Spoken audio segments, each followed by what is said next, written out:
Bonjour, merci de rester sur le programme de l'ORTM et bienvenue à cette édition de 13h. Le Premier ministre a reçu les vœux du personnel de la primature, du gouvernement et de l'administration publique. Au-delà des traditionnels souhaits de bonnes et heureuses années, les venants ont mis l'accent sur les réalisations de l'année 2013 et les perspectives pour 2014. Compte rendu de Alousseni Touré. C'est tout d'abord le personnel de la primature qui s'adresse au Premier ministre à l'occasion de cette présentation de vœux pour le nouvel an. Normal que les directeurs de cabinet relèvent les qualités du chef du gouvernement, qualités qui lui ont valu d'être choisi par le président de la République pour faire face aux défis de l'heure. Le secrétariat général du gouvernement s'est attelé à l'accomplissement de ses missions de conseil juridique du gouvernement, d'organisation et de fonctionnement du travail gouvernemental et de publication des actes de la République. Dans ce cadre, il a assuré l'organisation de 47 sessions du Conseil des ministres, 46 réunions du comité de coordination des secrétaires généraux et 49 réunions interministérielles. Les actes produits, les actes de la République centrale, produits au cours de cette période se composent de 35 lois, 27 ordonnances, 1054 décrets et 4860 arrêtés. Pour sa part, le ministre de la Justice, qui s'exprimait au nom du gouvernement, a préféré se pencher sur les réalisations de 2013. La sécurité, la justice, les élections, la réconciliation, bref, toute l'action gouvernementale a été passée au peigne fin. Le Mali est aussi revenu dans le concert des nations avec l'aide de nos amis de la France, du Tchad, de la CEDEAO, de l'Union africaine, des États-Unis d'Amérique, etc. Les partenaires qui nous avaient momentanément laissés dans nos problèmes, mais qui étaient au moins avec nous, en raison de la situation exceptionnelle, ont commencé à revenir et à soutenir la reconstruction et la réhabilitation des infrastructures détruites. Même exercice pour le porte-parole des cadres de l'administration publique. Amadou Rouamba a toutefois fini son propos par des souhaits, mais des souhaits dans le sens d'une bonne marche du service public. Les cadres que nous sommes demandons à être mis dans les conditions pour servir notre pays de façon optimale. Monsieur le Premier ministre, sans vouloir vous lire ici un cahier de doléances, je souhaiterais juste attirer votre attention sur le besoin de nos administrations publiques d'être dotées de cadres compétents et loyaux, mais bénéficiant de toute l'attention requise pour accomplir les missions et tâches qui leur sont dévolues dans les conditions les plus idoines. Autant les fautes commises de façon délibérée doivent être sanctionnées, autant la reconnaissance du mérite doit être érigée en principe pour récompenser le cadre méritant. Monsieur le Premier ministre, ce n'est certainement pas à l'économiste avisé que vous êtes que j'apprendrai que la corruption qui gangrène aujourd'hui notre administration et qui demeure un objet de préoccupation au sommet le plus élevé de l'État peut être combattue en améliorant les conditions de vie et de travail des cadres et agents de nos administrations pour leur ôter cette angoisse lancinante et permanente du quoi sera fait demain qui pousse certains d'entre eux entre les mains de corrupteurs sans scrupules. Le chef du gouvernement a dans sa réponse mis l'accent sur la nécessaire exemplarité de ceux aujourd'hui en charge des affaires publiques. Dans le contexte de la sortie de crise sécuritaire et institutionnelle consécutive au conflit armé dans les régions du Nord, ayant entraîné le délitement des institutions publiques, le président de la République avait formulé l'ambition de rassembler tous les Maliens autour d'un projet de refondation des institutions, afin qu'ils deviennent à nouveau les acteurs de leur véritable développement. Élu avec une majorité confortable, il a assigné à son gouvernement la mission de prendre en charge les priorités suivantes: la restauration de l'intégrité du territoire et la sécurisation des biens et des personnes, la réconciliation des Maliens et la consolidation de la cohésion sociale, la refondation des institutions publiques et l'approfondissement de la démocratie, la promotion des femmes et des jeunes et la construction d'une économie émergente. Il a requis que l'action publique vienne à être fondée sur les principes directeurs ci-après. Une éthique de la responsabilité, exigeant de tous ceux qui détiennent des charges et responsabilités publiques un comportement exemplaire en réhabilitant le travail et le mérite. Une exigence de qualité et d'accessibilité au plus grand nombre des services publics, la participation active de tous les citoyens à travers le renforcement des institutions démocratiques, la promotion de l'égalité des chances à travers des politiques publiques de santé et d'éducation qui, corrigeant les inégalités, offre à chacun la possibilité de réaliser son potentiel par le travail. Enfin, un aménagement de l'ensemble du territoire qui assure par la valorisation les potentialités économiques et développement équilibré de toutes les parties du territoire national. Il convient d'apporter des réponses définitives aux frustrations qui alimentent l'irrédentisme de nos frères dans le Nord. Alors il sera possible d'assurer de façon pérenne la sécurité dans la vie en société, qui est l'objectif cardinal de toute politique. Tous reconnaissent le réaboutissement du processus de sécurisation du pays et des opérations électorales. Cependant, les défis à relever restent encore immenses. Le personnel du Haut Conseil des collectivités a également présenté hier matin ses vœux de nouvel an au président de l'institution. L'occasion était bonne pour faire le bilan des activités de l'année 2013 et souligner les insuffisances. Batraoué. Cette présentation de vœux a été mise à profit par les travailleurs des collectivités pour dresser le bilan des réalisations au cours de l'exercice écoulé. L'élaboration du budget programme exercice 2014, les voyages à l'étranger, l'organisation d'ateliers sur le renforcement des capacités des conseillers nationaux dans le cadre de la bonne gouvernance, enfin la tenue de 2 sessions ordinaires. Les travailleurs ont également évoqué les difficultés de l'institution. Ils ont fait des propositions pour plus de dynamisme. Améliorer les conditions de travail de l'institution. Explorer toutes les pistes pour faire aboutir la loi aboutissant à la retraite des conseillers nationaux. Œuvrer pour le transfert compétent des responsabilités et des ressources de l'État aux collectivités. Le président du Haut Conseil des collectivités territoriales s'est dit sensible aux difficultés évoquées, mais invite les travailleurs à plus d'efforts. En partageant avec vous les domaines d'action identifiés pour conduire notre institution, le Haut Conseil des collectivités, à un niveau élevé de performance, je voudrais aussi, aujourd'hui, plus qu'hier, rappeler que pour chacun de vous, il requiert l'amour du travail, la loyauté, le respect des biens publics et la solidarité. Il est vrai que cet appel n'occulte nullement les conditions primaires pour vous rendre plus opérationnels sur le champ du travail bien fait. Aussi, par les moyens financiers qui nous seront notifiés, nous veillerons à ce que l'essentiel soit assuré. Une minute de silence a été observée en hommage à Bois Sempara, conseiller national de Koulokouro décédé en 2013.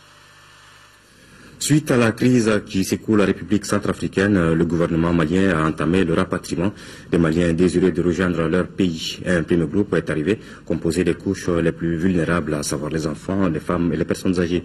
Ces Maliens de Centrafrique ont été accueillis par les autorités maliennes. Adam Koulibaly. Pour ce premier groupe arrivé, ils sont 267 rapatriés maliens de la République centrafricaine. 267 personnes dont les âges vont de 1 an à 102 ans. Au bas de la passerelle, à l'accueil, 3 ministres sont présents.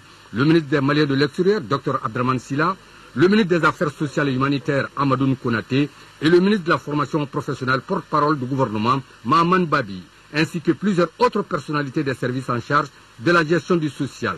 Ces Maliens rapatriés de Bangui étaient accompagnés par l'ambassadeur du Mali en République centrafricaine. Ces femmes et ces hommes, enfants et grandes personnes, ont connu le désarroi le plus total. Et grâce à Dieu, ils sont sains et saufs. Nous sommes allés les chercher pour les ramener à la maison sains et saufs. Il appartient maintenant au peuple malien de les accueillir comme il sait le faire, pour qu'ils oublient tout le drame qu'ils ont vécu. Aux rapatriés, le ministre de l'Action humanitaire a souhaité la bienvenue avant de leur expliquer les décisions prises pour leur accueil. Une information bien appréciée par les rapatriés à travers leur porte-parole. Nous adressons notre profonde gratitude au gouvernement que dirige M. Oumar Tantam Ly, Premier ministre, sous la très haute impulsion de son Excellence M. le Président Ibrahim Boubacar Keïta. Un remerciement appuyé par la représentante des femmes du groupe rapatrié Maïmouna Diallo, avec le rappel des aides reçues d'abord de l'État, mais surtout du Haut Conseil des Maliens de l'Extérieur, aides morales et financières. Le ministre des Maliens de l'Extérieur a déclaré que toutes les dispositions sont prises pour leur hébergement. Nous avons un service de protection civile qui a des hébergements pour ce faire, qui les nourrit. Tout sera mis en œuvre effectivement pour les évacuer dans les différentes destinations, dans leurs villages, dans leurs villes respectives. Tout cela est déjà géré en amont. Parmi ces rapatriés, beaucoup d'entre eux foulent leur terre d'origine pour la première fois. C'est parti depuis hier pour les travaux de la deuxième assise nationale de la jeunesse sur les objectifs du millénaire pour le développement OMD. Cette rencontre vise à préparer le 4e sommet jeune prévu à Dakar et qui traitera du chômage des jeunes dans l'agenda des OMD post-2015. Compte rendu de Mohamed Doumbia. Le chômage des jeunes dans la réflexion de l'agenda des objectifs du millénaire pour le développement post-2015, c'est le thème de cette deuxième assise nationale de la jeunesse malienne. Elle a été organisée en prélude au 4e sommet panafricain des jeunes leaders prévu du 13 au 17 janvier 2014 à Dakar.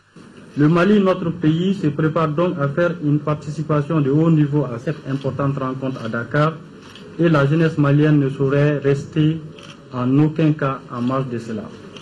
C'est pourquoi, en plus de ces assises, le Rojali OMD du Burkina Faso et le Rojali M2 du Mali, en collaboration avec le Conseil national de la jeunesse, organiseront une caravane de sensibilisation qui quittera le Burkina le 9 janvier pour aller à Dakar en passant par le Mali.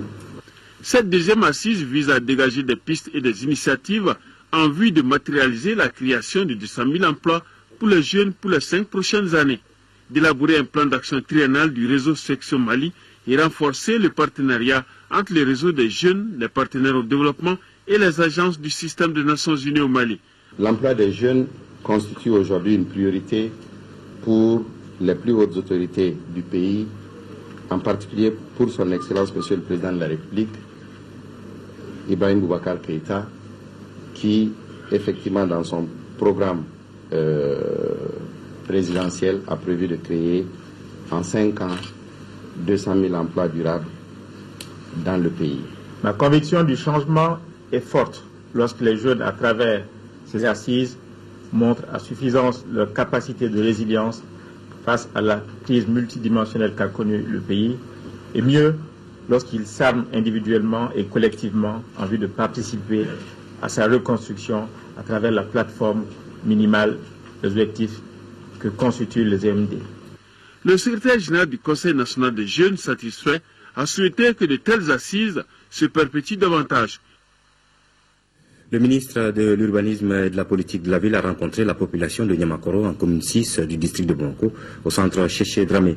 L'objectif est de recenser les difficultés que rencontrent les quartiers défavorisés afin d'envisager des solutions. La rencontre a regroupé toutes les couches sociales du quartier. Moussa Fane. Cette rencontre entre dans le cadre du programme de développement des villes de notre pays, notamment l'axe soutien aux quartiers défavorisés.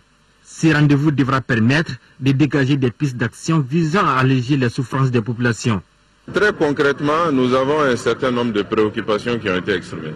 L'accès à l'eau, préoccupation majeure dans tous les quartiers périphériques de Bamako, les problèmes de sécurité, l'aménagement du marché, les problèmes d'assainissement, les problèmes de voirie, les problèmes de circulation et de sécurité routière.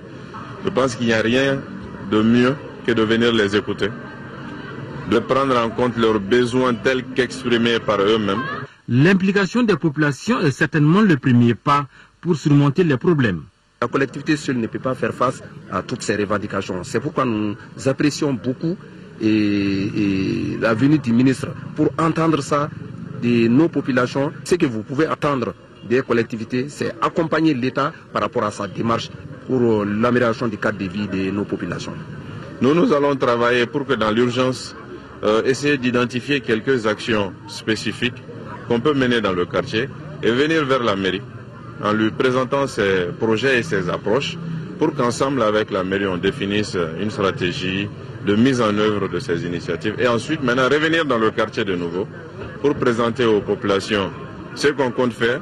Cette rencontre permettra également aux autorités maliennes de travailler main dans la main avec les populations. C'est là pour assurer la durabilité des investissements. Fin mardi de la formation commune de base de 1000 recrues du centre d'instruction militaire de Ségala, situé à 60 km de Caille. Après 6 mois de dur labeur, les nouveaux soldats se disent prêts à servir en tout lieu, en temps de paix comme en situation d'engagement dans les opérations de coercition ou de maîtrise de la violence. La cérémonie a été marquée par la présentation des recrues au drapeau, l'exhibition de self-défense et un défilé militaire. Mahamadou Alioubari.